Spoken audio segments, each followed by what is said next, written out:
NGO है जय बजरंग सेवा हिंदू फाउंडेशन करके, जिन्हें मदद की जरूरत है, कोई भी है जिन्हें न्याय नहीं मिल रहा है। आप ग्रामीण क्षेत्र में चले जाइए, वहाँ भी महिलाएं बहुत होशियार है। मैं बोलती हूँ वो भले पढ़ी लिखी नहीं है, लेकिन वो कड़े हुई। अक्सर महिलाओं को बहुत सारी कठिनाइयों का भी सामना करना पड़ता है। तो हम अर्चना जी से जानेंगे कि एक ऐसी महिला जो समाज के लिए काम कर रही है, जो अपने घर से बाहर निकल के और महिलाओं के लिए कुछ करना चाहती है, तो ऐसा करने में आपको किन-किन कठिनाइयों का सामना करना पड़ता है? कठिनाई होती बहुत होती है।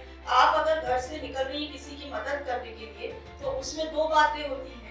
उसके कोई फेवर के भी होते हैं, पक्ष के भी होते हैं और उसके अपोजिट के भी होते हैं। व्यक्तिगत तौर पे आपको आपके परिवार से, अगर ससुराल की बात करें, इन-लॉज़ की या फिर अपने मायके, तो क्या आपको कोई ऐसे पुरुष से सामना करना पड़ा हो जहाँ पर आपको ये चीज़ सामने आई हो? वो मुझे अच्छा लगता है। अगर किसी का मेरे माध्यम से किसी का भला हो रहा है या कोई अच्छा काम हो रहा है, तो फिर बाद में बहुत खुशी होती है। साथ ही अगर एक केस ऐसा मैं आपसे जानना चाहूँ जहाँ पर आपने उस केस को व्यक्तिगत तौर पे बहुत ज़्यादा आपके ऊपर प्रभाव पड़ा। फिर उस लड़की ने मेरे पास कॉल किया कि दीदी देखो ऐसा-ऐसा हो गया, मेरी मदर के साथ गलत हुआ, ऑपरेशन गलत किया और मेरी मम्मी को ऐसा हो गया और मेरी मम्मी नहीं रही दुनिया में और कंप्लेन किया और बहुत-बहुत सी चीज़ें हुई।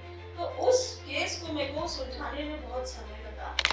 और जैसे अगर कोई ऐसी महिला है, ऐसी कोई पीड़ित बच्ची या फिर कोई ऐसी युवती है जो आपसे संपर्क करना चाहे, आपके माध्यम से वो अपनी निजी समस्या को सुलझवाना चाहे, तो आप तक वो किससे कैसे संपर्क कर सकती है? और अभी रिसेंट का एक मेरे पास केस आया था।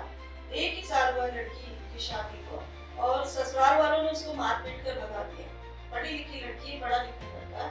और जैसे कि केंद्र सरकार के द्वारा मिशन शक्ति फेज 5.0 चलाया जा रहा है, उस पे आप क्या? हमारे देश में जो हमारी सरकार ने बहुत काम किया है महिलाओं के ऊपर, बच्चियों के ऊपर।